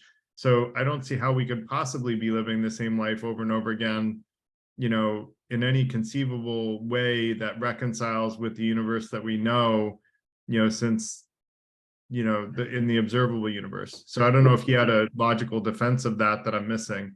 I do indeed. Go ahead. Finite universe, that means finite configurations of the constituents that make up the universe, and eternity. So finite universe, but all of eternity to do with it. In other words, the universe never disappears. And it's a dynamic, so it changes configuration continuously. And so you just And figured if it's repeating, finite, the finite universe is repeating over and over again. it has to, just by the nature of, I mean, I'm talking long cycles, right? Incredibly long. But if you're given a finite number of constituents moving around, there's only so many configurations before eventually the configurations repeat. I mean, I think you can have infinite possibilities. I'd have to think more about it, but I think you No, can. finite. I'm talking finite universe. Infinite universe, you're absolutely correct. Oh, okay. Yeah. See, I believe in an infinite universe, so that may be why it doesn't jive with me, his argument. Sure. Celicia, I don't know if you had a comment on David's. I can only speak about it from the spiritual perspective. Uh, And I think, oh, I'm sorry. What did you say? David's not as into the spirituality, Celicia, so I that's why he was. we may not be on the same wavelength. Go on, Celicia. Sorry. Yeah, I'm not familiar with the Nietzsche, but I think the lives are similar. Similar circumstances, similar themes, but the same. It hasn't been my experience or my observations. You don't remember the last time we had this meeting? We all said the same thing. I was gonna say, David, this explains all my feelings for deja vu, what happened right? this morning. Nietzsche's example is like, oh, that's what deja vu is. It's not a short circuit in the brain like scientists think. It's really me just repeating the same history like Groundhog's Day. Exact. Groundhog's Day is it. Does anyone Right. feel that Groundhog's Day is not a pleasant way to spend eternity? Exactly. I hope that's not what it is. So, Kiefer, let's let you go. Yeah, I was looking at your argument here on coping with possibility of death. So, I'm not seeing like the syllogism. I guess what you're saying is this like a deductive argument? Do you think it's a valid deductive argument, or is this like a deductive argument that uses? I'm not sure what type of argument this is. So I always get confused about deductive versus inductive reasoning. So why don't you describe like what I guess, like, for me the argument is, I wrote it in the same spirit of the computer science proofs that I wrote in college, just using logical, rational explanations starting from axioms and using rules of inference. And so, maybe you can answer your own question better than I can. Well, I'm a little confused because deductive arguments usually are like analytic arguments where the conclusions follow with certainty. They're necessary, they're true in all possible worlds. That if premise 1 and 2 is true, then like it's true in all possible worlds that the conclusion is true. Like Socrates is a man, all men are mortal, therefore whatever, Socrates is mortal. And that would be true in all possible worlds. If the Got it. Now I just Googled. So it's not inductive, but it's not exactly deductive. It's more of a Bayesian epistemological argument, saying that it's the most likely outcome. And I used that verbiage when I presented the argument, is that I think this is the most likely outcome because I'm a Bayesian epistemologist. And and so I would argue that it's the most likely outcome, but not the only possible outcome. And so I wouldn't argue that it's a deductive, foolproof, ironclad, there is no other possibility, my way or the highway argument. I just think that it's the one that has the most credible reasoning out of the ones that I've been introduced to in my lifetime. I can give a simple, quick inductive is a building from observations. Yeah, no, to I Googled it Yeah, and but I remember what the difference is. okay, so if it's an inductive argument, because you seem to be No, making like it's not really an inductive argument. It's a Bayesian epistemological sort of probabilistic deductive argument rather than a foolproof deductive argument a priori. It's an a priori argument, but it's one of probabilities, because I don't believe in anything with 100% certainty. Kiefer, I don't believe I exist with 100% certainty. I might be a figment of my own imagination, right? So what's the probability that reincarnation is true? I think it's pretty high, quite frankly. I would give it over Yeah, 80%. but like what, 60%? Over 75%? 80%. Over 80%? Yeah, I would say over 90%, to be honest. Okay. Yeah, but you can disagree you with that, seem right? to be That's not an area that we have to agree on. You can read my argument and say, look, I disagree here. And if you do, point it out in the online community, say, or here, and point out this is the point where you lose me in your argument, and then we can have a conversation about a specific tangible piece of skepticism and feedback. But after we finish this okay. line of thought, make that your next question, not this one, because I want to let Ellis go. I think she's going to channel the introverts. Did you have anything else you wanted to say before we let Ellis go? Go ahead. Kiefer? I had another question. I forgot. Can you raise your hand for the, if it's a separate question, just raise your hand. Like we it do was a one question follow-up. at a That's time, fine. if that's okay. Hi, it's Alice. It's about 1:45. So anyone who hasn't spoken yet, now's the time to raise your hand. Also, if you notice in the chat, I put information about our online community at Freethinkers and our meetup. I know we have a lot of new people tonight. And also I put Cilicia's information about Starseed Nation. So anybody can look at that. We have a short survey, and if you'd like to go deeper in our 5 intentions, there is a membership, which is free, and you all are welcome to join us in our community. Okay, that's it. Great, thanks, Ellis. Val, go ahead. Hi, thank you. So if your contention is true, and I don't doubt it actually, what is the end game? What's the end result? It's, to progress, but what is the final outcome? I mean, I've just never really had a good explanation on that. Thank you. It's an existence of being always happy, not suffering from any harm. And this is my opinion, and this is where I have some skepticism in some of what Cilicia was saying, even, because having people be in this blissful state, I'm like, from my perspective, that's what we're striving for, is a blissful state. And so having people be in it and then get reborn into a non-blissful state, unless they're coming back to help others achieve that blissful state, which is actually very possible. Maybe the reason that that's happening is that people are coming to a lesser existence to help others, progress in their lives and achieve that more blissful state. And that actually does make sense to me in terms of the story, tying together my argument and Cilicia's, experiential evidence. And so actually that's my best hypothesis now, is that I think what we're all striving for is an existence of, pure happiness, no harm, and helping others achieve pure happiness and no harm. And, that can come in various ways. And that's where I would argue, people are asking, well, what are these beings that are dealing with reincarnation? Well, to me, those are evolved beings. And I wrote it in the chat, but I'll say here is that those are evolved beings that are now in charge of what happens to people after death. And what, when do they decide to get reborn? What happens to them when they get reborn? Those are beings like us that have just gone way ahead of us in terms of knowledge and wisdom, and are now helping shepherd other people through this process of evolution and growth. I would argue we're on a path of spiritual growth, whether we like it or not. Those of us who acknowledge it and are trying to spiritually grow move more quickly in the direction that we want to, which is one of increased happiness and decreasing harm. And so I guess hopefully that answers your question as best as I can. I don't know if Cilicia has a different opinion.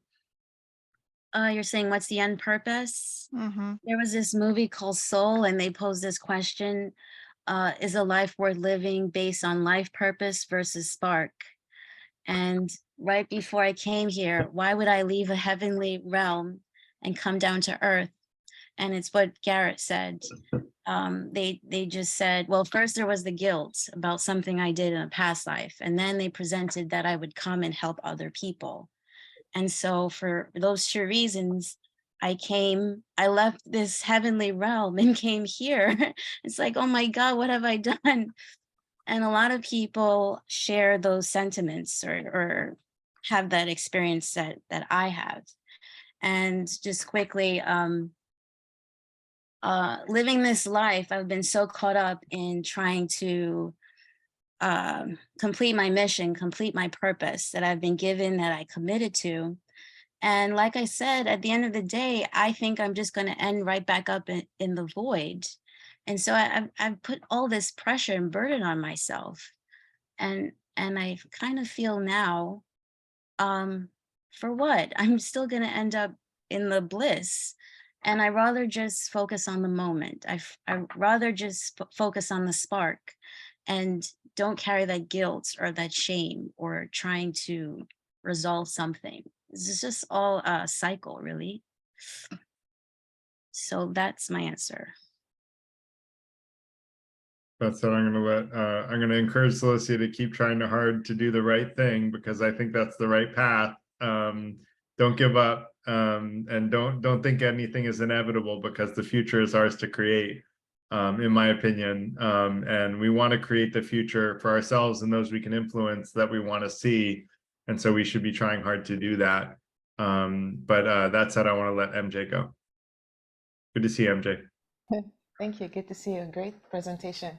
I'm really fascinated by this topic. I've been researching, I've been following a lot of people that do past life regression. I study people that actually have like drug-induced revelation and stuff like that. And there's a lot of connection and correlation and this insight that comes from me observing like and even science, like the different things that people experience, and I'm the type of person that likes to try to make connection and trying to understand, because I feel like we're seeing the same thing. It's like watching this big elephant, but like somebody's touching the nose, somebody's touching the feet, and we're saying it's all different things, but it's all the same thing.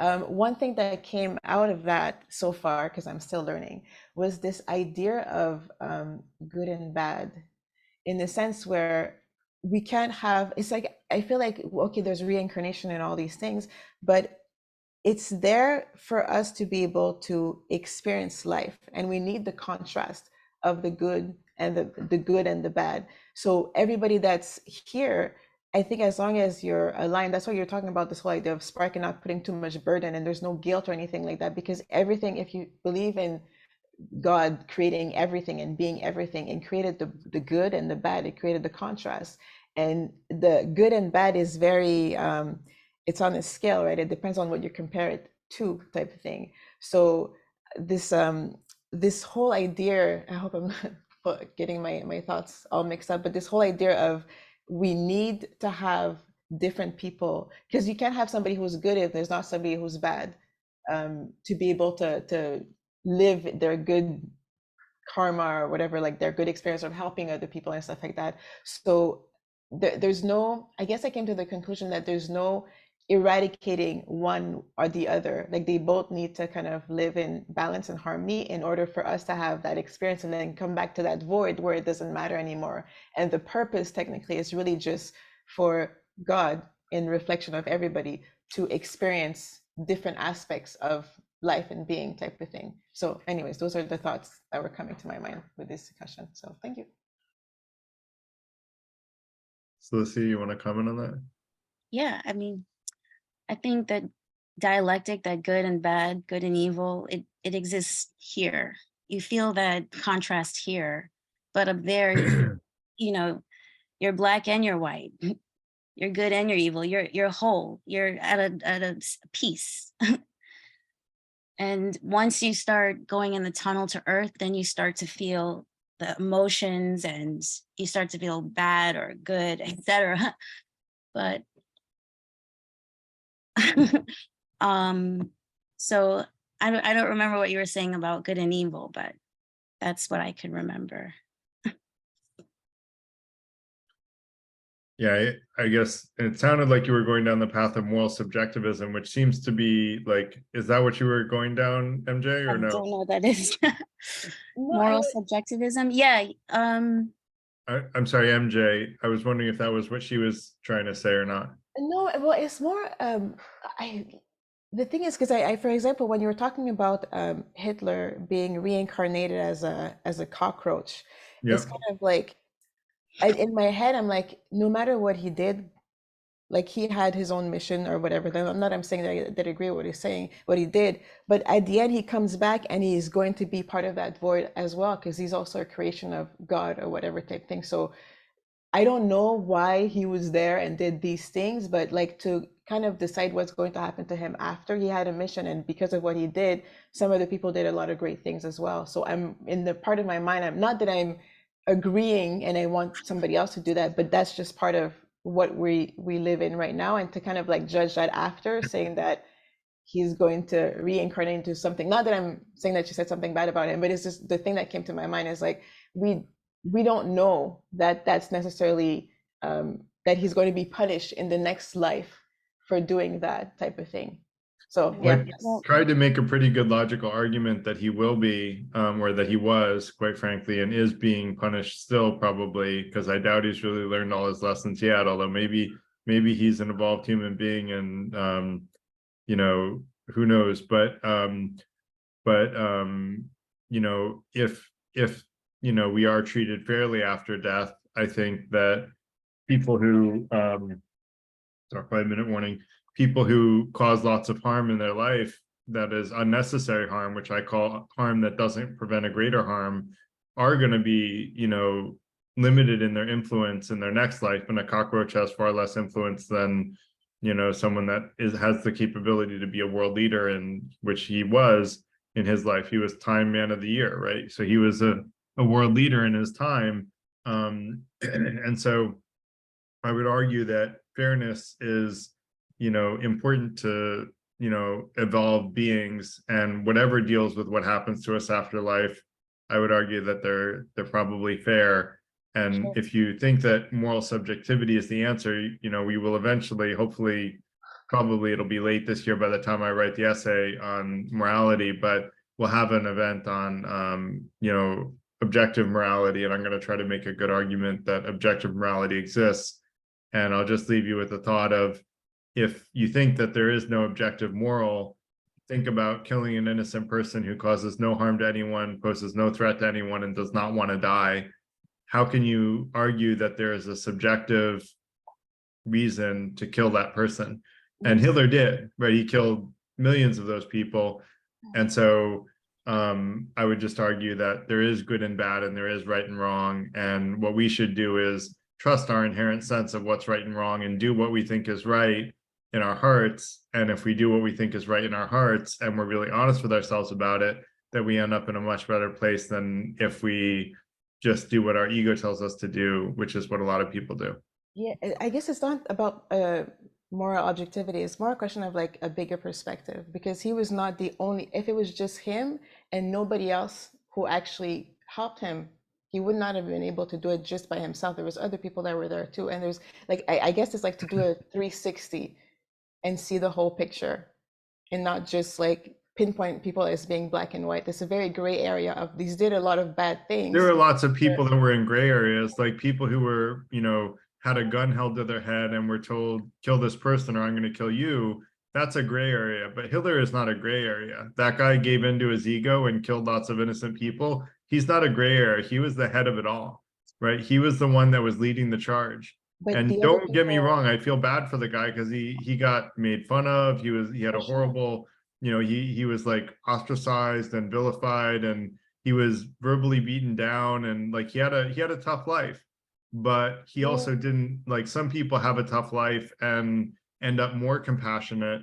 He ended up heartless with a tough life, and that's not the right way to respond to a difficult life. Yeah, I'm not saying just him, like I'm just saying there's other people that were there and that actually did the killing, and there's also people that were the scientists that did all this stuff, the we all follow our path, MJ. Like we all make our decisions, and we all get to decide who we support and who we don't. And if no one supported Hitler, he would never have been anyone to anyone, but people did, and he convinced them to. And the question is, who are you going to side with as a person? And I think each one of us have to, use our own critical thinking skills to decide who we're going to support and who we're not going to support, and who to put our weight behind. Who do we buy from? Who do we buy products from as a consumer? And so, all of this, like we all live complicated lives and have to make decisions about who to put our weight behind. And it's important who we put our weight behind, because when enough people put their weight behind someone, they become influential, even if they shouldn't be. And so, yeah. So I want to let the Sunny go, because we still have 3 hands up and it's 8:58. So we're going to finish up. Ellis, did you have something urgent? Can I let Sunny go? Oh, it's nothing urgent. I just wanted to set an intention before we all go. I just wanted to say that I hope that everyone here tonight has a dream or receives a gem of wisdom about their present lives on Earth right now. That's all. Great, thanks. Sunny, go ahead. Yeah, thank you. This has been fascinating. I've really enjoyed hearing all your thoughts and all the interesting ideas. When you were asking, or there was a comment regarding what was the point of this whole thing, coming and going, I remember going back to some studies I did on Eastern religion many, many years ago. And the point of all this in that particular tradition, and I'm sorry, I can't tell you which one it was because I went through a real number of them. But anyway, in one particular tradition, the idea was that we were all God. We were all a piece of God, experiencing life as a human. We are experiencing ourselves, or God is experiencing itself as this entity called human. And ultimately, the goal is reunification of the Godhead. That is the point of everything. And in order to do that and to have a full experience, the supreme force, the whatever we want to call it, is just going through the phases, and we are it. Thank you. Thanks. Yeah, I mean, I would argue, the Bible says we're made in God's image, and I would argue that, God or his servants were the ones that breathed life into us and gave us sentience or free will. And that's what gives meaning to life. Quite frankly, if the world was deterministic and we made no decisions, then what meaning would there be to life? We would just be automatons. And so, I was not suggesting that we don't have choices. That's part of this whole process. The whole process is God having choices to be evil, to do bad things, to do right things, to love animals, to torture animals. That's the point of it, is for God to have this experience beyond what it has known. And then ultimately, and this is not something I made up. This was one of these religious traditions I dabbled in many years ago. Yep. No, I agree. I think we're all here to learn. And so let me let Peter go. Oh, wait, I wanted to say, Go ahead. Dolores Yeah, go Cannon, ahead, Cecily. the psychotherapist that focused on the past life regression, a lot of the people that she did the hypnosis on said the planets are living beings, and those higher beings that you spoke of, Garrett, they watch over all the planets, because what you do on one planet, it has a vibration, has an effect on all the other planets and bodies in the universe. And so there's something about seeding life on planets, and then depending on how it's going, if the planet becomes self-destructive, there are volunteers that go, and they place certain people on the planet to try to change the trajectory of the planet. So the purpose may not necessarily be just for your own benefit, for the individual's benefit. It could also be for the whole. Great, thanks. Peter, go ahead, and then we're gonna let David go, and then we're gonna close out because it's a little after 9. So yes, I was thinking, I might have mentioned this modern thinker before. It's the famous internet famous Jordan Peterson had this thing where he talks about a subject that I think we've sort of been talking about throughout our discussion here, but haven't used the specific word for, which is nihilism. And sort of the major issue that Dr. Peterson says with nihilism is that the term is misleading, that people think it means nothing. It means, whereas usually the reason that people don't like nihilism isn't because it signifies nothing. It's more because it signifies nothing but suffering. And so the idea of being in any sort of existence where there's nothing but suffering is, well, I mean, it's pretty much synonymous with hell. But there was a point I was going to make, which is the idea of, you know, we've mentioned this idea of sort of that's consistent with heaven, which is you get back to this sort of ultimate state of bliss and love. And I've often heard the refutation to that being something to the effect of, well, wouldn't that get boring? And then I'm always curious about that, because it occurred to me, but wait a minute, isn't boredom a form of suffering? So if there's no suffering, then you wouldn't be bored. You know, it's sort of there's often this argument. This is the same thing about like utopianism. Like people will say, well, if everybody had everything in a perfectly happy, blissful state, wouldn't that get boring? And then I have to say, well, no, because if you have no suffering, you're not going to be bored. You have to suffer to be bored. Because I mean, that's a certain type of it. I don't know if that was a completely coherent line of thoughts, but I wanted to get over to the thing about nihilism, because I think that is, well, I mean, I think that nihilism is an issue that sort of that is probably deeply present in a lot of the issues of reincarnation, past lives, and moving forward to whatever our teleology is. Yeah, the philosophical definition of nihilism is an extreme form of skepticism, the denial of all real existence or the possibility of an objective basis in truth. And I guess I would go back to my argument that on objective reality, which is that even if everything we experience is a simulation, the winning strategy is to treat it as if it's real. So for me, that's sort of like, it doesn't make sense. It doesn't matter whether we're in a simulation or not. We perceive reality, and the best thing that we can do is to treat it as if it's reality. So, you know, it's an academic exercise at best, but that may not be what you mean by nihilism. So yeah, I'm sorry if it's not what you meant. Oh, no. Nihilism is, I was more thinking of like nihilism is in the modern sense more consistent almost with like a deep, very dark, depressive state. Like some people say they're nihilistic if, you know, they have no hope for the future. It's less of like a cognitive thing. Yeah, nihilists like generally like don't believe in free will and are determinists and think that everything is fruitless and there's no purpose to life whatsoever and there's no meaning to life whatsoever. And that is a very dark path. And I think we all inherently feel like there should be some meaning to life, and most of us are searching for it. I think I found it, at least, you know, I have can make a good logical argument that, you know, evolution, growth, and increasing happiness and decreasing harm is a good direction to go in terms of using a compass to move in a certain direction. That's, I think, a good directional path to go in. And so for me, that's what I have set as my life goal, is to increase happiness and decrease harm for the people that I can influence. And I encourage other people to do the same thing, because I think it'll make a better world if a lot of us are doing that same thing. So that said, all right, David, I'm going to let you go just because I like you, but I got to go to sleep soon. So go ahead.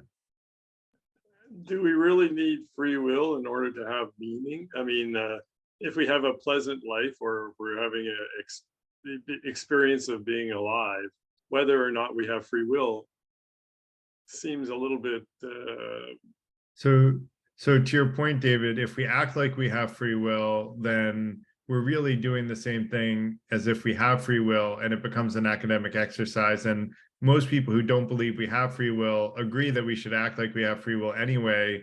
And so I mentioned that in my my evening that we talked about free will, is that it really is an academic exercise, because even the people who claim we don't have free will agree that we shouldn't act like we don't have free will, because that's a really dark path to act like we don't have free will.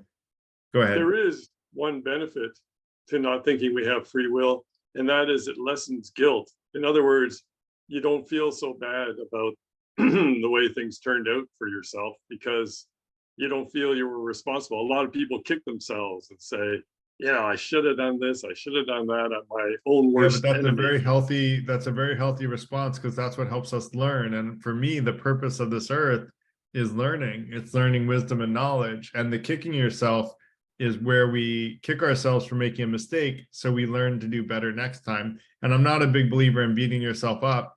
All I would say is that we should learn from our mistakes. And once we've learned the lesson from the mistake that we've made, then we move forward with a better path forward. But that, all I'm saying is that that place of beating ourselves up actually comes from an innate, healthy place of wanting to learn the lessons from the mistakes we've made. And so I would argue that it's an unhealthy behavior that comes about for a healthy reason. It's just that we need to take the healthy reason, in which is that we need to learn the lessons from the past and let go of the shame, the guilt, and the beating yourself up. If you let go of the beating yourself up, but you make sure you're actually learning the lessons from the mistakes you've made, you can get the best of both worlds. You learn from your mistakes, you move forward in a better direction. You don't feel the guilt and the shame and the anger and the beating yourself up. And that's the path forward that I take. And I'm extremely happy since I started going down that path, and I learned much faster, because when I was beating myself up, I was so busy, beating myself up, that I wasn't learning as much. And if I focus on just learning the lessons from the mistakes I've made, now I'm focused on the real value add, which is the learning. Beautiful. So I want to thank everybody for coming, especially Celicia for sharing her experiences, for all the time that went into her presentation and putting together the materials.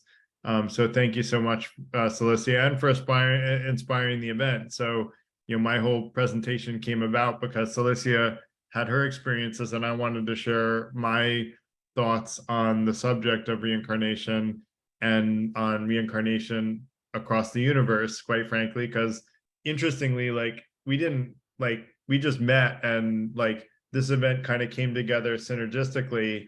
All of my arguments and stuff were independent of Celicia. I didn't come up with them to defend her, but they all happened to defend everything that she was saying and talking about.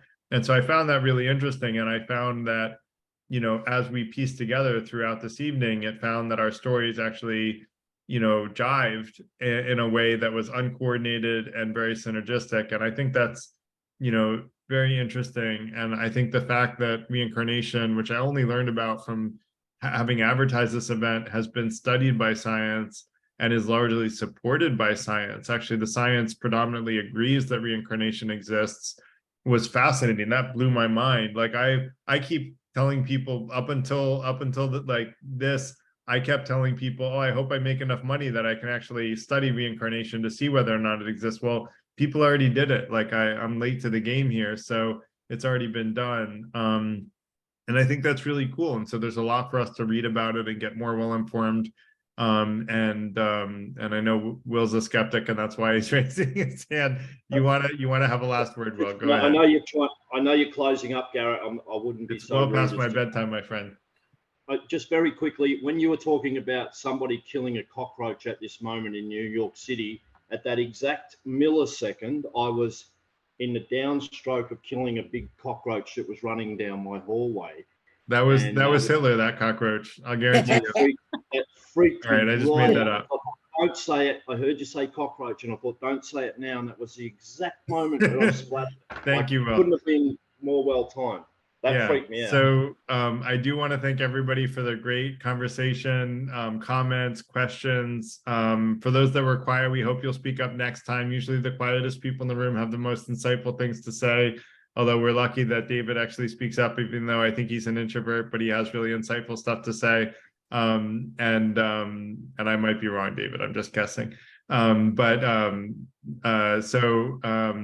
It was great to have you all, and great to meet you all, and great to see a lot of the regulars. So thanks a lot, everybody. Hope you all have a great rest of your night, and hope to see you all at next week's event and in the online community between now and then. Thank you so much. Thank you. Bye. Good night.